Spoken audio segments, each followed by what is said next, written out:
Good afternoon. Welcome to the regularly scheduled meeting of the Community Development and Regulatory Services Committee for today, which is August 5th. We've been joined by Council Members Kano, Quincy, Reich, and Warsami. We have a consent agenda of 5 items. I will actually pull item number 4 before we approve the consent agenda for Mr. Wilson to make a change. Mr. Wilson, on item number 4. Thank you, Madam Chair. On the printed agenda of general business licensing, item 313 on page 39 is a Class B gambling license for the Ted Williams Museum. It's currently marked with no recommendation at print time, and that has now received a positive recommendation. We are recommending approval of that item. Okay, thank you, Mr. Wilson. With that, then, I'll move the consent agenda items 4, 5, 6, 7, and 8. Are there any questions on those items? Seeing none, all in favor signify by saying aye. Aye. Any opposed? Those items are approved. Then we will move to our receive and file item. I'm just going to move to receive and file item number 8. Are there questions on item number 8? Seeing none, all in favor signify by saying aye. Aye. Any opposed? That item is approved, and we'll then move to our public hearing agenda, starting with item number 1, 612 Brew. Mr. Wilson. Thank you, Madam Chair. We have an application by the 612 Brew for a permanent expansion of premises to add interior space as a private event space in their existing brewery tap room. This interior space will provide an additional seating for 40 customers, with 9 of those at a small bar. A public hearing is required for this expansion, and we did notify all persons within 600 feet, property owners and residences, and all usual business associations and residents association. We did receive one response from that notification process, and that was a positive response. They seem to meet all of the requirements, and staff's recommendation is to approve the application. Are there any questions from Mr. Wilson on item number 1? Seeing none, we'll open the public hearing on item number 1, which is a permanent expansion of premise for 612 Brew. Is there anyone here to speak to this issue? Anyone? Anyone? Seeing none, we'll close the public hearing. Councilmember Reich. Thank you, Madam Chair. I move approval of the staff recommendation. Approval has been moved. Further comments or questions? Seeing none, all in favor signify by saying aye. Aye. Any opposed? That item is approved. On to item number 2, Mr. Wilson. Madam Chair, we have an application by 5 Watt Coffee LLC, and they're located at 3745 Nicollet, and they're asking for a sidewalk cafe. This will be on the sidewalk side of their building that faces Nicollet. It's a small cafe with 2 tables and 8 chairs. Public hearing is required for this application. We did notify all residents within 300 feet. 70 notices were mailed, and we did notify the Kingfield Neighborhood Association and the 2 local business associations. We received no responses to our mailing. The application and site plan were reviewed and approved by Public Works. They seem to meet all the requirements, and staff's recommending approval. Approval of item number 2 is in front of us. Are there questions for Mr. Wilson? Seeing none, I'll open the public hearing on item number 2, 5 Watt Coffee. It's a new license for a sidewalk cafe. Is there anyone here to speak to this issue? Anyone? Anyone? Seeing none, I'll close the public hearing. Councilmember Quincy. Thank you, Madam Chair. I'd like to move approval of this item as the staff's recommendation. Item number 2 has been moved. Further comments or questions? Seeing none, all in favor signify by saying aye. Aye. Any opposed? That item is approved. On to item number 3, Mr. Wilson. Madam Chair, we have a new application for an on-sale liquor license with Sunday sales by Ling & Louie's Minneapolis LLC. They are seeking an on-sale liquor license Class C and a sidewalk cafe. The principal owners of this corporation are Michael McDermott and Jason Merritt. The licensed premises will consist of approximately 12,000 square feet on the first floor and a mezzanine level, and 1,300 square feet on the rooftop of the building, and an 800 square foot sidewalk cafe. Total seating will be about 322 customers plus an additional 36 on the sidewalk cafe. This business will be open, proposed at this time from 11 a.m. until 2 a.m. daily.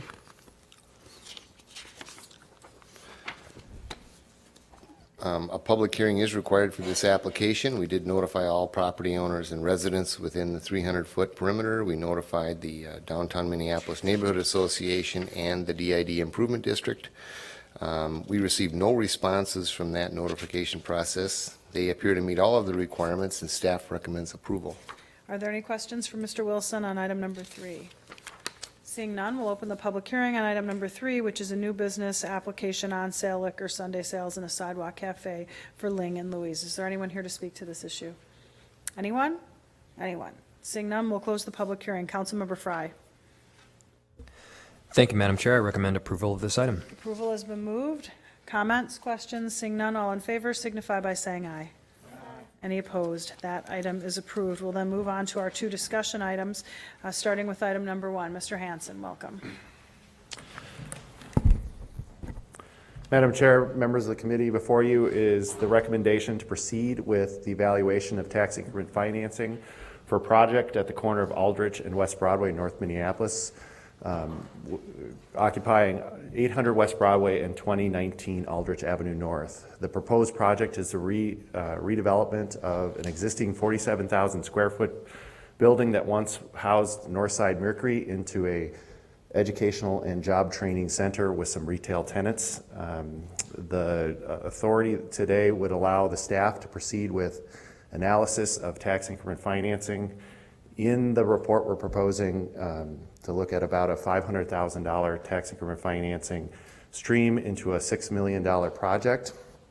This, we believe, from a staff perspective, is the last funding that is needed to begin this project after finding funds from other units of government, including Hennepin County and the Metropolitan Council, getting an allocation of New Markets tax credits, private financing from Sunrise Bank, and developer equity. This was spurred by a RFP from the State Department of Deed to relocate its workforce center from Plymouth Avenue to West Broadway. The staff has been working with the state's people for the last 2 years to help put this project together, and we're looking forward to moving on this project. Are there any questions? I'll be here for questions. For Mr. Hanson? None? Oh, Councilmember Quincy. Thank you, Madam Chair. I did have a question, Mr. Hanson, and thank you for the report. In the community impact section of the RCA, you talk about a neighborhood notification. I wondered if you could talk a little bit about what the neighborhood thought. Okay. Madam Chair, Councilmember Quincy, we have notified the Hawthorne Neighborhood Council. The developer has also worked with the developer Sherman Associates. Has worked with Hawthorne Neighborhood Council on the proposed project. Staff has also held a community-wide meeting. We did that in April. Overall, we've heard some concerns about the project around what retail would be in the building. We've heard concerns about the project and what other retailer or what other uses would be in the building. There's a sense that the community does want to see proliferation of nonprofit uses on West Broadway. They want to see more economic activity on West Broadway. The mix, we believe, meets the concerns of the community, which is bringing in retail services that add to more diversity on West Broadway along the West Broadway frontage of this building. And it also brings in educational tenants. The Minneapolis Public Schools, along with Minneapolis Community Technical College, will be occupying the second floor. The Workforce Center is occupying the rear of the first floor, which is a challenging part of the building to tenant. And then we're bringing in a healthcare service with North Point Health and Wellness. The developer does have a preliminary support from the neighborhood about the project, but we will be proceeding with another follow-up with the neighborhood, and then having a community-wide meeting again in September to talk about more of the services in the building and then the financing that we're proposing. Mm-hmm. Thank you. Well, just curious, there isn't a single person here from the community to, oh, there is. Great. Yeah. Are you, I'm interested in your point of view. Are you someone who's going to have space in the building? No, not space, but I'm a resident of the community. I got no notification of it. Right. Okay, I'm going to let you speak. You don't have to speak from your chair.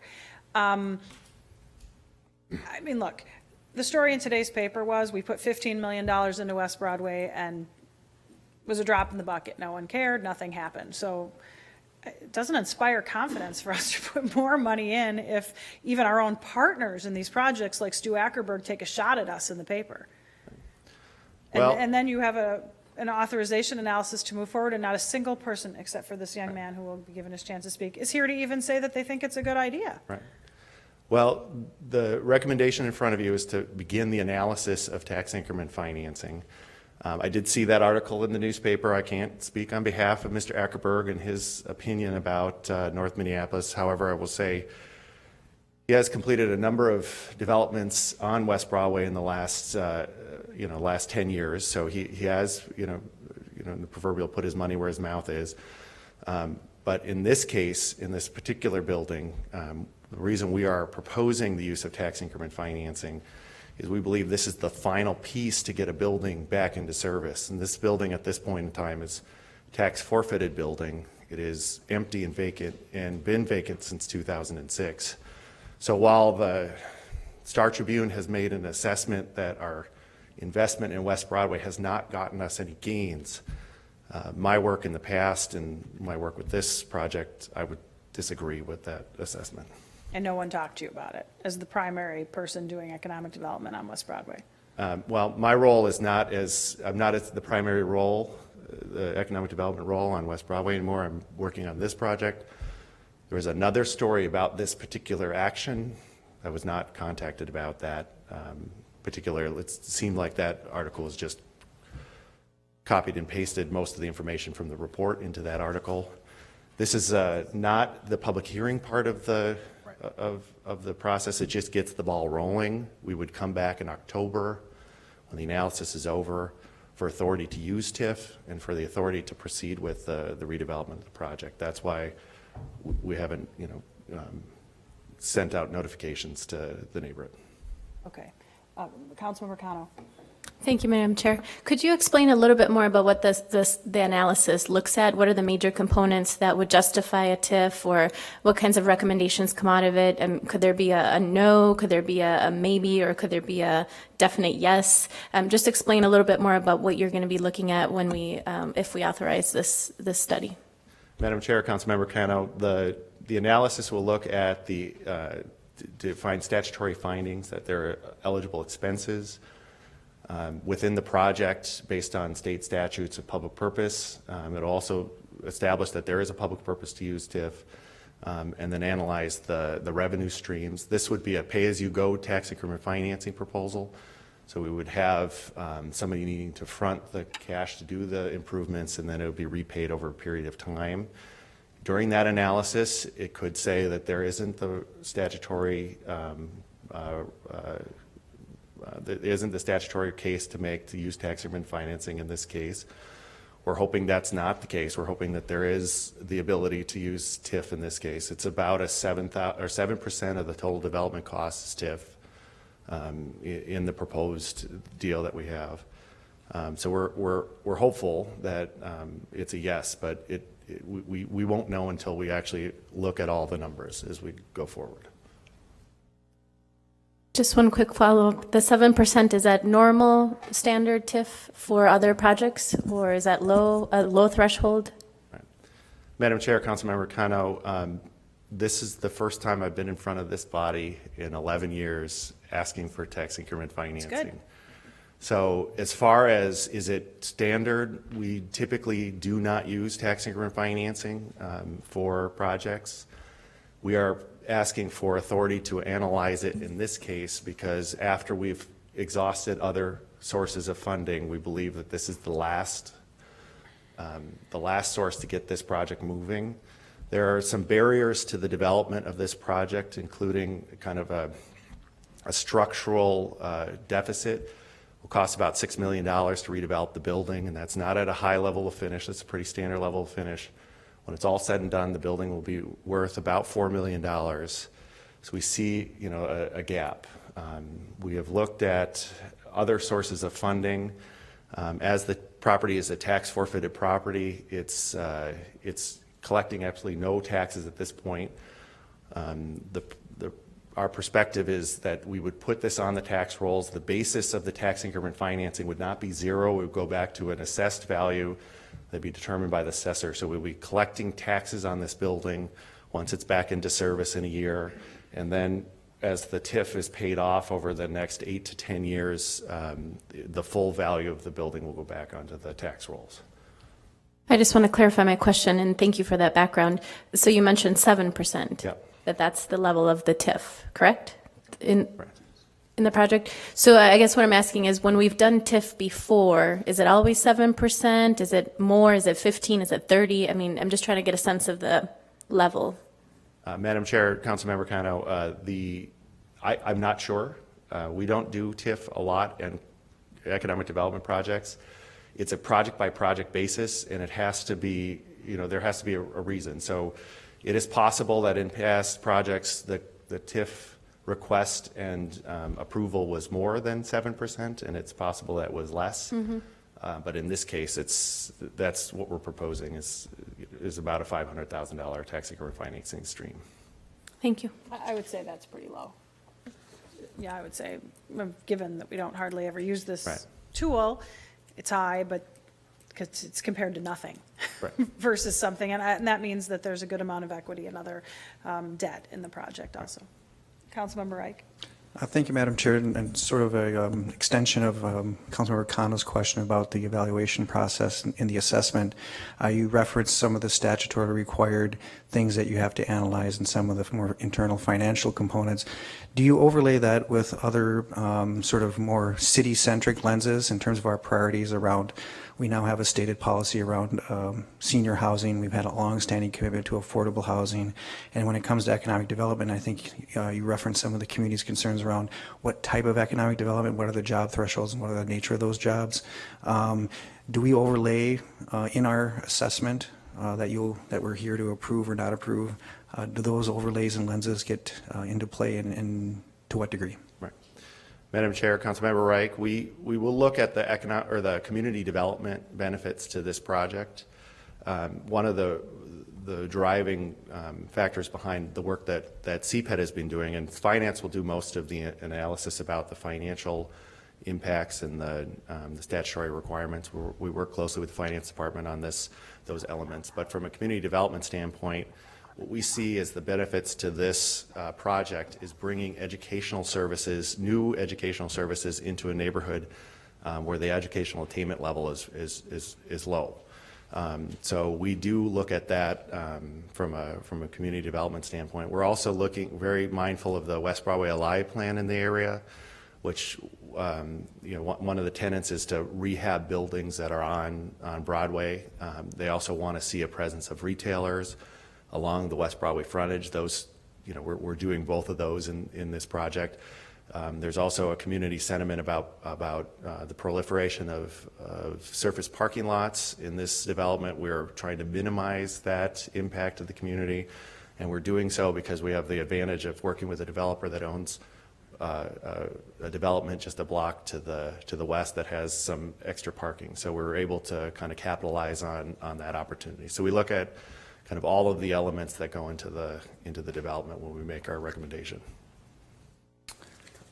Just a slight follow-up on that, and I guess part of my question was, I get the public good lens, and better education, access, et cetera, is a great public use. But in terms of the TIF as a tool, and this is an assessment to use TIF, I'm just wondering how those would come in play versus more TIF-specific things like, advancing our priorities around the housing stock, et cetera. Right. Madam Chair, Councilmember Reich, in this case, the reason we are supporting the analysis and the recommendation here is we're using money that we're going to generate from this development. So it's money that is not competitive and being taken from other opportunities.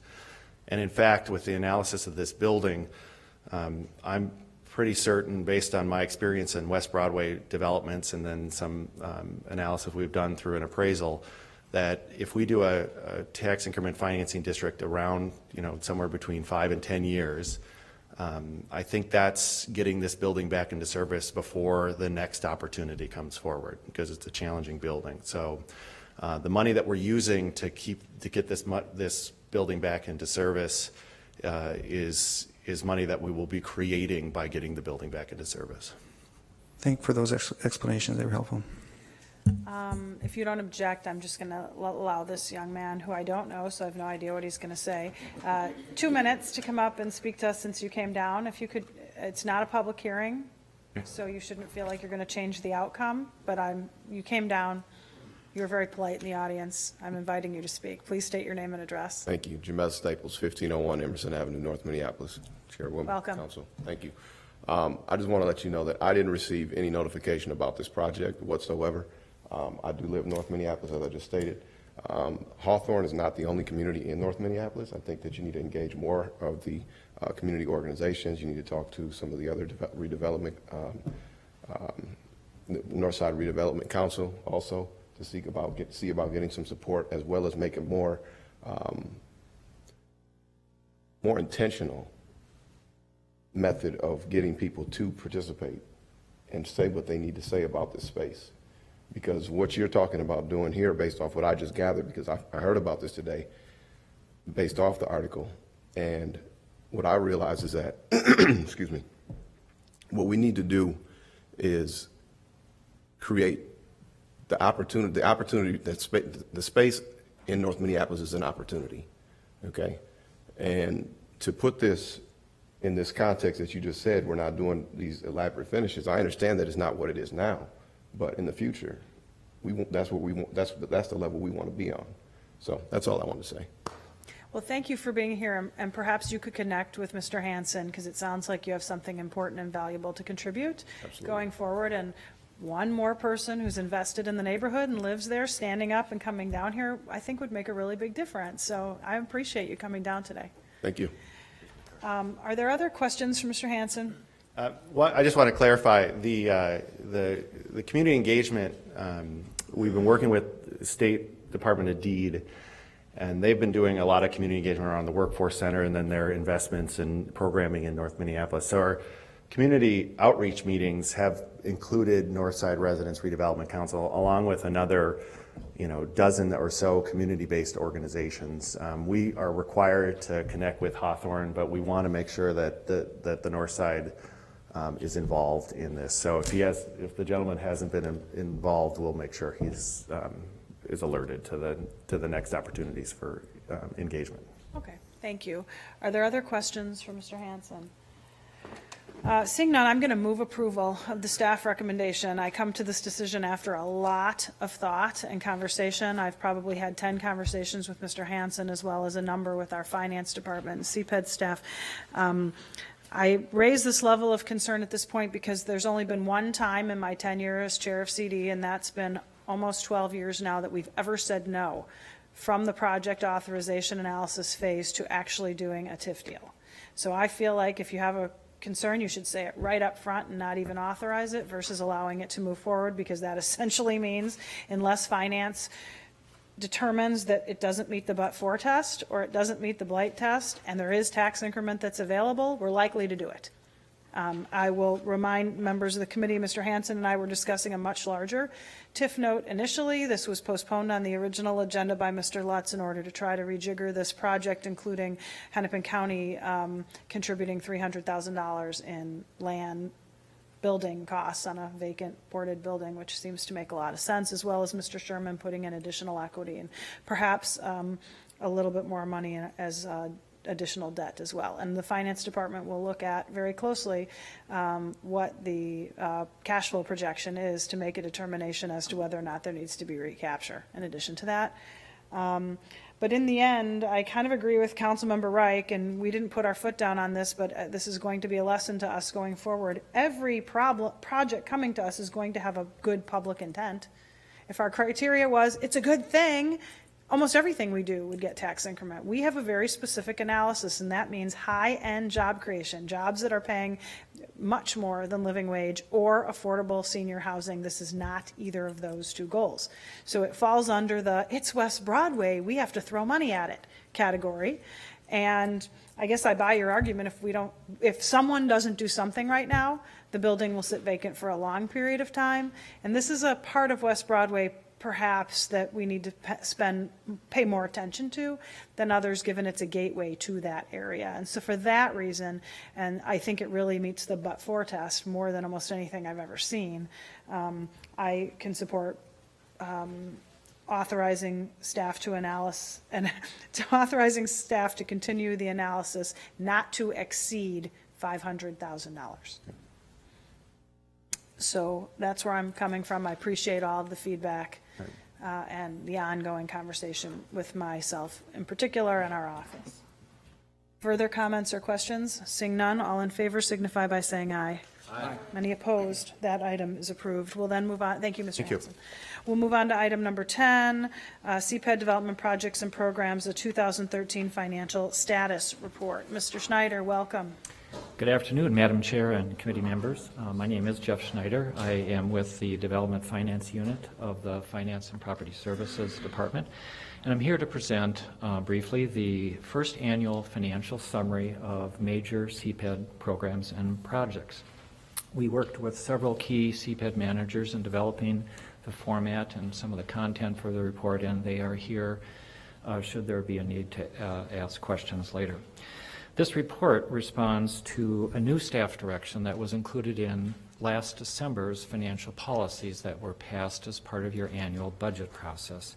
That direction called for this report summarizing the financial status of major CPED projects and programs, and also set a time frame for reprogramming any unspent balances if expenditures did not achieve a certain maximum threshold after 4 years. Now, that is consistent with what we also do with CDBG and more traditional capital infrastructure programs. So you have a brief RCA, but the guts of the report are in the attached table, and they summarize the financial status of CPED's 23 major housing and economic development programs. I'm just going to highlight a few items here and then stand for questions. Sort of a prefatory remark is due to the complicated nature of the development process, and which often involves many partners, there is typically a lag between a budget appropriation and an expenditure of several years as other funding partners are sought and received. However, it is always prudent to monitor, and that's what this report tries to do, monitor the level of annual budgets, expenditures, and then program balances to make sure that program balances are not unusually or unnecessarily large or conversely overcommitted. And that's kind of the purpose of this report. So as you look through that several pages of the table, you'll see that there are several projects and programs that have relatively large balances compared to their expenditures last year, and a couple that have large negative balances as well, and I'll speak to those as well. The table on the top of page 4 of your RCA lists the 4 programs that have relatively large balances, and managers have added comments, including their planned uses of those balances in every case. And so those balances have been thought of and in some cases brought to the council for specific commitments. A case in point is $800,000 of the available balances in the CDBG portion of the Great Streets program was allocated last year by council action, set aside for the new Grow North program. So a couple programs have also relatively large negative balances, or I should say negative after commitments balances. And one of those is the Affordable Housing Trust Fund. Another is the Neighborhood Stabilization Program, this federal grant program that dates from the ARRI, the stimulus program. So the trust fund, as noted earlier, is one of these programs that there is a lag time between appropriation and expenditure. And the manager, Wes Butler, who is here, is confident that any overcommitments can be managed as projects mature over time. And so we don't see that as a huge problem. The NSP program, that was just a matter of, as of year end last year, certain grant revenues were not recognized. That happened in the first quarter, and that negative balance has been reconciled. So This long report, and it's a lot of detail, includes both unspent balances and some overcommitments, but it does not recognize, and that's where the comments column comes in, does not yet recognize expenditures about those planned expenditures, some of which have already happened this year and will continue in the next couple of years. So the main purpose of the report is to provide you with the information necessary to understand the status of prior year programs and an opportunity to discuss the future direction. So that's my remarks, and I, along with the managers, are available for any questions. Okay, so I want to take this in pieces. First, the portion where there are uncommitted balances, see if there are questions or comments about the issue of uncommitted balances, and then discuss the programs with negative project balances, and see if there's any questions or comments about those. I guess I'll first make the first comment and see if anyone else wants to comment. I appreciate you doing this report. Of 23 funds that were reviewed, there's 5 that actually have questions about them. So in perspective, that is not a high number. The second thing I'll say with regard to 4 of the 5 that are money not spent, good for us. Is the idea to put money in the budget and then spend it on projects that don't meet our criteria just to spend down CPED's money? I would tell you finance would say, are you kidding me? No way. So good for us. We didn't have a project to bring forward and grow north, so we didn't spend that money. That is not an alarm. That is good staff work saying we're not going to put money into projects just because they potentially might meet our criteria. The one with Heritage Park, that money will be spent on property management. We know that, so I'm not worried about that. Having extra money in the high-density corridor housing fund not spent is good because it means there's money to spend if a crisis comes up, and we don't have to recapitalize that with 2015 CPED budget funds. And I believe the same thing with regard to the economic development funds. I would hate to see us essentially giving money to projects that don't exactly meet our criteria just because we have the money in the fund. That's my read on it. I don't know if finance wants to comment or there's some concern about money not being spent. I would think given the fairly moderate point of view of finance, which I share, we're happy you're not spending money that doesn't exactly meet our criteria. Is that correct, Ms. Christensen? There we go. Any other comments about the issue of unspent balances? Councilmember Reich. Thank you, Madam Chair, and I'll just make a comment on the explanation that was given in regards to the Affordable Housing Trust Fund. To put in an abbreviated sort of layman's terms, the notion that in that program over the past years there's been quote unquote money laying around is not really accurate. In fact, your explanation sort of dispels that notion pretty clearly, that it's project lag time that explains the appearance, that's the suggestion that money quote unquote is laying around, that's pretty much dispelled. So if I heard correctly, thanks for that clarification. Well, and I just want to help clarify for Council Members Kano, Warsami, and Fry.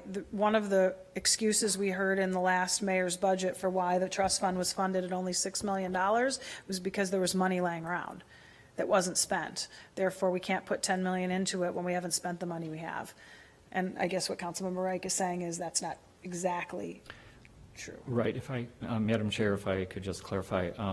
So there's a difference between expenditures and council commitments, and one of the things that we worked with CPED staff on, including in this format, was past council commitments of project awards that had not yet been expended. So that explains the difference between unexpended balance. The trust fund, or the family of funds that makes up the trust fund, did have, in fact, a large unexpended balance. But that balance has been spoken for by past council actions. It's encumbered. Correct. Well, yes, technically not encumbered, but it's committed. And that's why we added that column. That's correct. Okay, so further comments on the funds that are sitting in uncommitted balances. Councilmember Quincy. Thank you very much, Madam Chair. Not really a comment about that specific question, but in its total, I was fascinated by this report, and I'm pleased to see that it's the first time, because I think it really shows a commitment from CPED and finance to sit down and track projects specifically. What are we looking at? Because when we have uncommitted funds lying around, it can be tempting for us to use that as a little treasure pot that we can go and pick and choose, and it has to follow our specific processes. So I think this, just the exercise of putting these two departments together to work on this joint product is really remarkable, so that we can have a better picture of where we're at. And it really tightens up our controls and an explanation of where we're putting our resources and why we can't put more in at certain points. I was concerned with one word or two words here it's on page 3 in the first paragraph. Whenever we use the word rollover, I always get concerned when we use the word rollover. But this, to me, means we have flexibility and we have an opportunity to use money more efficiently at the end of a cycle if we need to do so. So I appreciate the flexibility and the tighter controls and the coordination between the departments. It's the first time we've had this report. It's great. So comments or questions about the uncommitted balances portion? Because then we're going to move on to the programs that have negative project balances, of which I think really we're only talking about the Affordable Housing Trust Fund, correct? Okay. So the report shows negative year-to-date project balance. Perhaps Mr. Butler can just speak to why that is. I'm going to guess there's a reason, given that this money has been promised. Thank you, Madam Chair, members of the committee. I'm Wes Butler, Manager of Residential Finance. Part of the overage or the oversubscription of the trust fund can be attributed to recent activities at HUD. Because HUD is increasingly pressuring the city to spend down the funds that they give us through CDBG and home. Some oversubscription of funding is desirable so that when a project is delayed or stopped, one project can rapidly take its place and maintain the steady drawdown of CDBG and home funds to keep it going. HUD's been very concerned about that, and we've been trying to spend those funds faster. So essentially what I hear you saying is you almost have to overcommit some so that they all get spent within a certain calendar year. It is desirable to have a certain amount of overage so that the project can jump right in line. These projects take 18 to 2 years to put together. Right, so I want to talk about that. And I see Ms. Christensen shaking her head, so it sounds like finance is in agreement. There are projects that are, here we are 5-6 years later, right, that have received Affordable Housing Trust Fund awards. And so there are promises that have been made through council action that still have not been spent.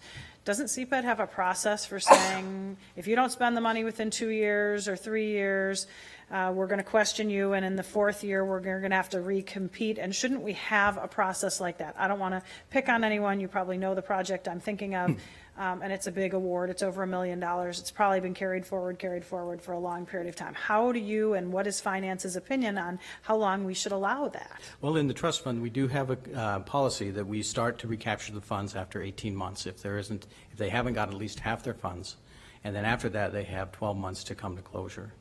But in certain projects, because we're often the first dollars in, sometimes we're a little flexible. If they're getting there and moving things along, we're a little more acceptable, and we kind of delay that.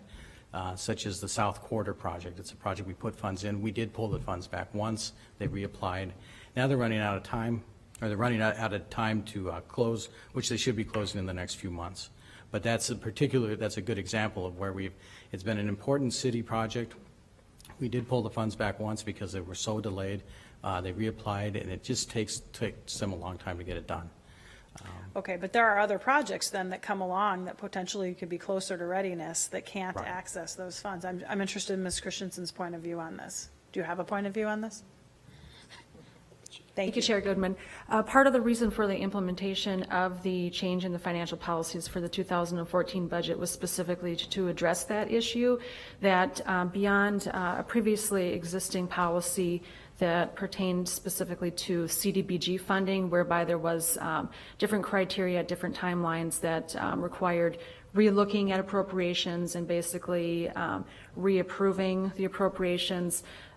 Staff in both CPED and in finance, as well as others, felt it would be appropriate and useful to also look at funding that was outside of CDBG. In fact, many of these projects throughout both economic development and in the housing area that are not CDBG funded do have that pipeline that takes up to a year and a half up to 4 years, 6 years, 7 years, however long it takes, but providing for this mechanism to bring forward at the very minimum 4 years of unutilized appropriation to be reviewed at the committee level and either be reauthorized, or if there was other projects that were available or was deemed that that project previously authorized was not feasible, that those dollars could be unencumbered and then redirected towards other purposes. So that was really the impetus for the implementation of the whole policy, was to provide you with an opportunity on an annual basis to see an aging report, as it were, of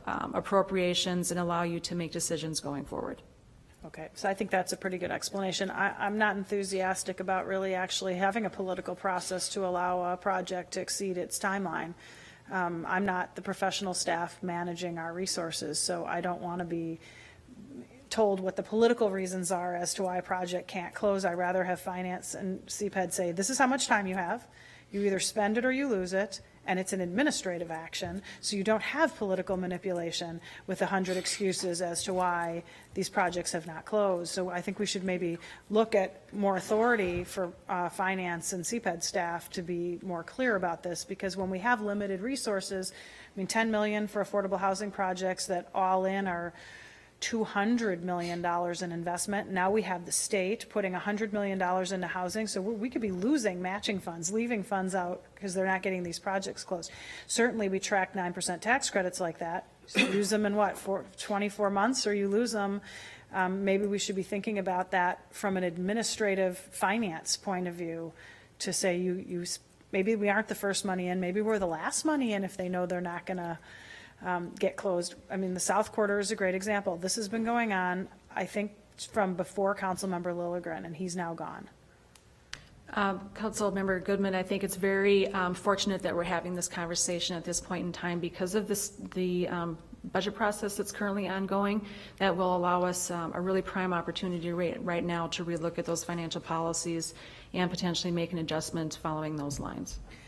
So as to this report, with regard to both the uncommitted balance and this timing issue in the trust fund, finance is comfortable with the reasons for this happening, but we're asking for ongoing monitoring, and you support and can support that through your staffing as well. Indeed, and we're very happy that we were able to work collaboratively with the CPED folks, and we're all have the same information, we all have the same understanding, and it makes for a much better working relationship. Great, thank you. Are there other questions for Ms. Christensen or for Mr. Schneider, Mr. Butler, or Ms. Guild? Anyone? Okay, I don't know that we need to approve the report. I guess I'll receive and file the report, and unlike most receive and files in this committee, this is one that has been read and discussed and very much appreciated, and I think the professional staff should know the policymakers appreciate this kind of analysis as well. On the motion to receive and file, all in favor signify by saying aye. Aye. Any opposed? That item is approved. Seeing no further business before us, we are adjourned.